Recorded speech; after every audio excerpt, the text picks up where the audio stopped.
channel World Over Video Gaming, powered by Playday.id.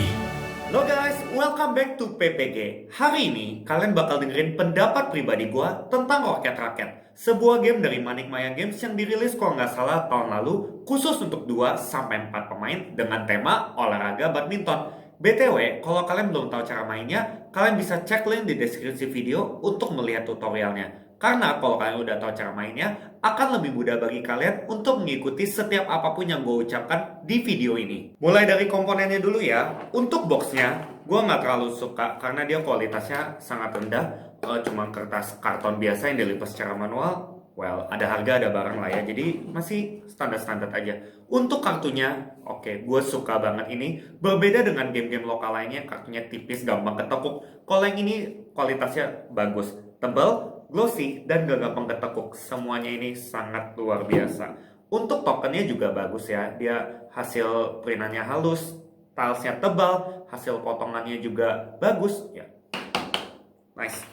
Berikutnya adalah rulebooknya. Bahannya bagus, untuk kontennya juga singkat, padat, jelas. Semua yang tertulis di dalamnya mudah dimengerti. Well, karena gamenya emang sederhana sih. What's happening at this game? Seperti bulu tangkis atau badminton di dunia nyata, ada satu kok yang ditolak-tolak sama kedua kubu. Jadi entah kita main perorangan atau main tim, kita berusaha untuk memukul kok kembali ke area lawan. Dan siapa yang tidak bisa memukul balik, lawannya akan mendapatkan poin. Siapa yang dapat 4 poin duluan, dia yang menang. Secara mekanisme ini sangat sederhana sekali ya. Bisa diajarkan dalam waktu kurang dari 5 menit kepada siapapun, dan durasi mainnya juga nggak terlalu lama ya, sekitar 15 menit. Ada beberapa hal yang gue suka tentang permainan ini. Yang paling utama adalah keterkaitan antara tema dengan mekanismenya sangat kuat. Terutama buat kita yang suka storytelling, kita yang suka badminton, kita bakal bisa menghidupi permainan ini dengan pura-pura menjadi komentator dalam sebuah pertandingan besar. Jadi, instead of mainin kartu doang dan kita oper kok ke lawan oper kok balik ke kita, itu kan ngebosenin banget. Saat kita mengerti bagaimana cara menghidupinya, kita bisa bilang, ya, gua smash koknya ke arah kanan, dan ternyata lawan menangkap kode tersebut, men-smash balik ke arah kiri, sehingga kita harus berlari ke sini, pukul bolak-balik, itu bakal jadi lebih seru kan? Berikutnya, mungkin ada yang bilang kalau game ini terlalu bergantung kepada keberuntungan. Oke, itu ada benarnya, karena kan kita hanya bisa memilih apa yang ada di display atau enggak yang dari atas deck, dan apapun yang kita ambil, itulah yang harus kita mainkan dari tangan kita. Tapi, ada juga beberapa unsur strategi secara tidak langsung dalam permainan Rocket Racket ini. Yang pertama, kita harus selalu mempersiapkan diri untuk menghadapi keadaan apapun yang disediakan oleh lawan kita. Bagaimana caranya? Kita harus memastikan di tangan kita ada icon raket di ketiga sisi. Jadi kan ada kiri, kanan, sama tengah. Dengan begitu, kok nanti dipukul dari arah manapun oleh lawan, kita bisa menangkisnya. Itu strategi yang pertama. Strategi yang kedua, kita kalau mau bisa memperhatikan kartu-kartu yang diambil oleh lawan kalau mereka mengambilnya dari display ya. Karena kalau kita tahu, oh lawan sepertinya tidak punya icon raket di sisi kiri, kita bisa memainkan kok di sisi kiri, bam, pukul kok mereka tidak bisa menangkis balik, kita mendapatkan poin. Gue juga satu hal, dimana saat kita memainkan kartu smash, itu adalah kartu yang sedikit lebih powerful daripada pukulan biasa, kita juga secara tidak langsung mengurangi hand limitnya lawan. Karena mereka pada umumnya harus memainkan 2 kartu dengan icon raket di sisi yang sama untuk menangkis smash tersebut. Itu ibaratnya kayak stamina mereka menurun lah ya. Jadi mereka jadi lebih sulit untuk bisa memenangkan ronde. Tapi sooner or later mereka juga bakal smash ke kita. Kita diharuskan memainkan 2 kartu. Jadi stamina kita itu bakal semakin lama semakin menurun. Itu membuat satu putaran tidak berlangsung terlalu lama. Dan akan ada yang mendapatkan poin. Mungkin karena kita gak punya banyak pilihan di tangan, saat hand limit kita menurun, kita diharuskan untuk menerima kok tanpa mengopernya balik, dan lawan mendapatkan poin. Ya, itu seputar sisi plusnya. Sekarang kita masuk ke yang pedas-pedasnya. Kita bakal mulai dari artwork kartunya.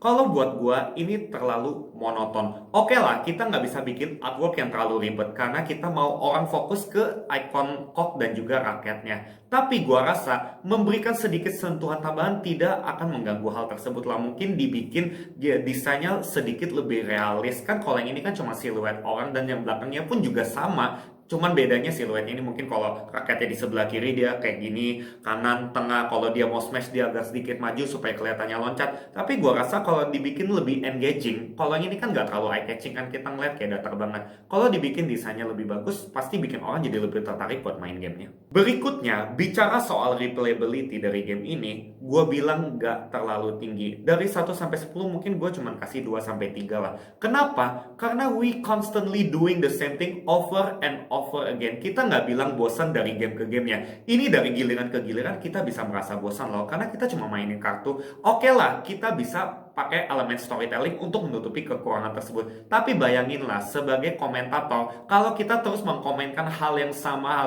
tidak ada momentum yang membuat komentar kita bisa semakin bagus, kita juga bisa bosen. Tidak ada eskalasinya. Oke lah, saat kita smash kita mengurangi stamina-nya lawan. Tapi itu buat gua kurang cukup. Kalau bisa dipikir-pikir kan mungkin kalau kita lagi kebanyakan main seperti itu, kita bisa sedikit lebih lambat, kita bisa kekuatan smash-nya berkurang, atau seperti apapun juga. Mungkin kalau semuanya itu ditambahkan ke game ini akan membuat gamenya tidak lagi sederhana. Tapi gua rasa sedikit aja cukup untuk membuat game jadi lebih menarik. Kenapa tidak? Beralih ke kartu-kartu karakter ini. Oke, first of all gue mesti bilang desainnya sangat bagus, efeknya sangat powerful, tapi gue tahu mungkin rencana awalnya pembentukan karakter ini untuk membuat game lebih bervariasi dan replay value-nya bertambah. Oke, itu berhasil, tapi sayangnya hanya bisa meningkatkan sekitar 1-2% dari keseruan permainan. Kenapa? Karena efeknya ini cuma sekali pakai doang. Jadi ibaratnya kita lagi datar-datar, ngebosen-ngebosenin, terus momentumnya tinggi. Kita melakukan hal yang luar biasa, terus habis itu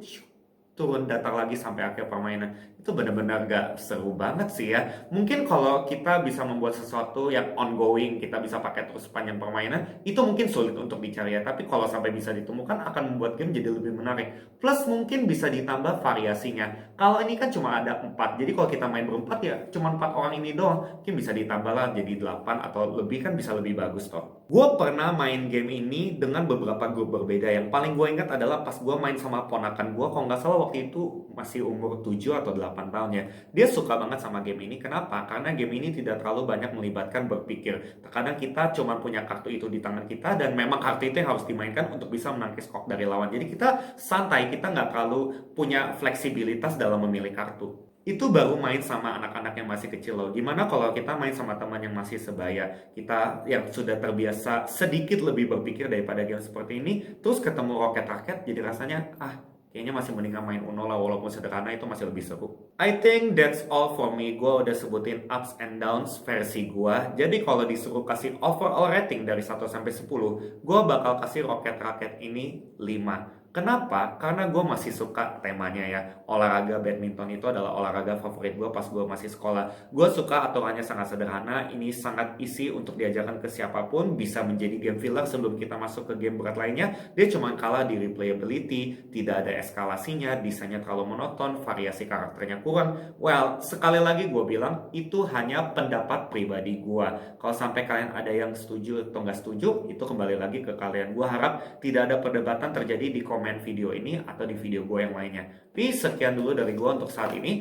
Bye! Sampai jumpa di video berikutnya. Keep board gaming!